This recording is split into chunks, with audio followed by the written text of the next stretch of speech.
অনেকে আছে ক্ষমা করতে চায় না, কঠিন হৃদয়, পাথরের মতো শক্ত হৃদয়, মাফ করতে চায় না কাউকে। উনি আবার মুনাজাতে বসলে আল্লাহ আল্লাহ আমারে মাফ করো, আল্লাহ আমারে ক্ষমা করো, কাঁদতে কাঁদতে বুক ভাসায়। উনি ক্ষমা চায় মাগার উনি কাউরে ক্ষমা করে না। এরকম ডাকাত আছে না নাই? চিন্তা করছেন? উনি ক্ষমা চায় আল্লাহর কাছে, কিন্তু উনি ক্ষমা করে না। প্রিয় ভাইরা, ক্ষমা করুন। যে ক্ষমা করে সে ক্ষমা পায়।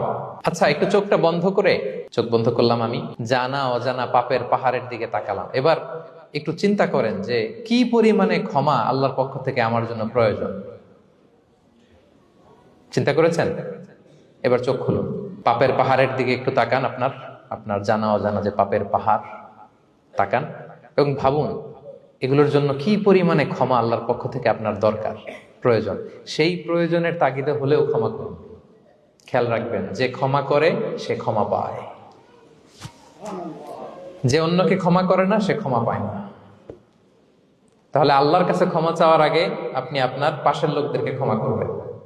পারা যাবে তো ইনশাআল্লাহ? ক্ষমা এটা সবাই করতে পারে না, এটা অনেক বড় মহৎ গুণ। যার হৃদয় বড় সে ক্ষমা করতে পারে।